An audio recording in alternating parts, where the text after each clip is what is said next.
back to the channel. On this video, we're doing head jobs. And here it is. It's a bit. Okay, so we are doing our valve springs, which are these bad boys. Well, this is the next week video that you're seeing right now. So yes, valve springs keep the valve up so that when the cam pushes on it, it goes down, lets the juices out. And it doesn't valve flow. Yes. If they're bad, you'll have all sorts of issues. Is when boost pressure overcomes spring pressure, and then it just technically floats. Doesn't allow the valve to close fully. And that's not what we want. So we're putting some big bad boy valve springs in here, plus you it doesn't let your valve float. So we've got some new retainers, new springs. We've got the tool. We're going to go through how to replace valve springs on a single overhead cam 6-cylinder engine. Okay, so to do these we need a valve spring tool. We have one. Basically it clips onto this part here, there. This is and a then type under here.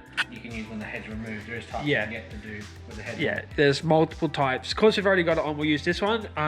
If you want to keep the head on while doing valve springs, you can get a special tool. I think you can buy one from Golby's or Plasma Man, So, yeah, or even we'll link a few below. Yeah, we'll link a few below that you can do with the head on.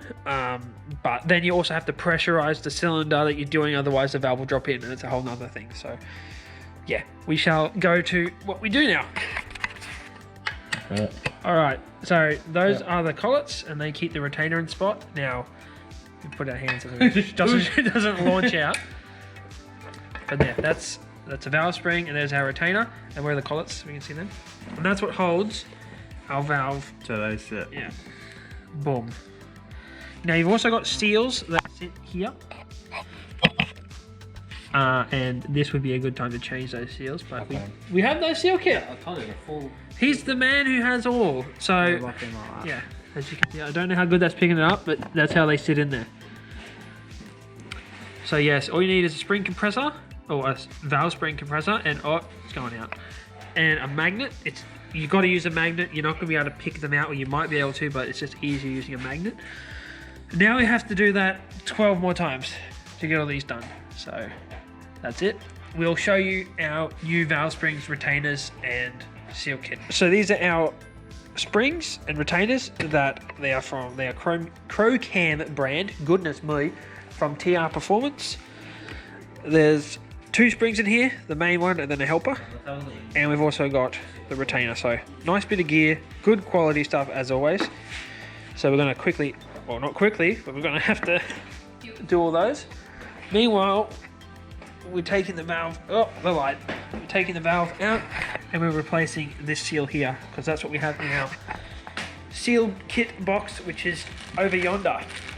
So we're going to replace all of those as well. So this is going to take, so the valve seal sits over top of this little nub. It pushes over there, we just pull that off, all good to go. So you'll want to do this pretty much whenever you're touching the valve, because you may as well, since you're already going to be there. Alright, so we're using a socket here to push on the seal. We're getting here. That way it pushes on the outside of where the seal runs instead of the actual seal itself. That way we're not risking compromising the seal. And I'm getting in Connor's way here, so it's probably making it a bit difficult for him. One valve with a little bit of lubrication.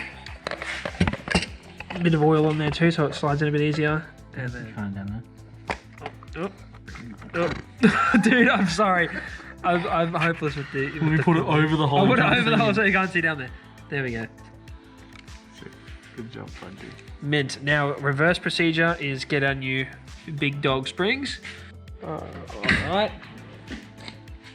All these done. Your side's done. The valves are being pushed out. So this is why if you do this inside the car, you need to pressurize the cylinder. Jesus, lights annoying.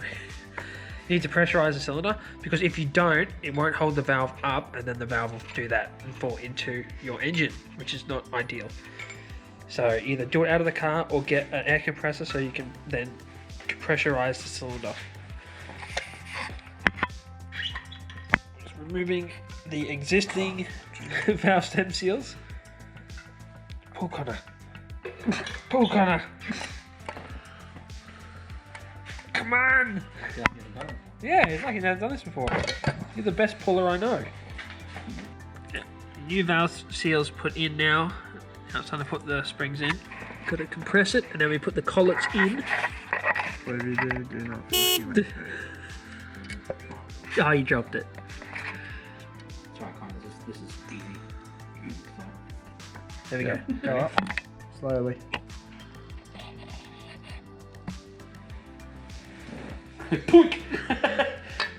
Okay, so that sits in there nicely. We couldn't really see because of Connor's big monkey fingers, but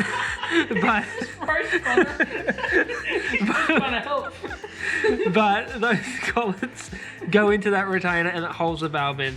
Now we've got to repeat this and get all of these done, and we move on to the other side. All right, so on the left side here we have all of our new big beefy performance valve springs, and this side's the shitty little one still, so you can see the size comparison.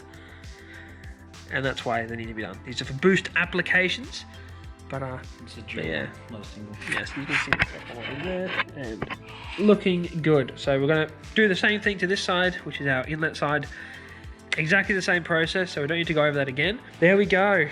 That is how you do it. Pretty straightforward job when you have the right tools and the right equipment. It's not overly complicated, but just make sure you follow sort of what we've done if you want to do this sort of a job. Any final things to say, Jaden, on this late night? Don't open up your 300,000k engine and expect a good thing. Fair enough. Anyway, thank you everyone for watching. Keep on boosting, and we'll see you in the next video.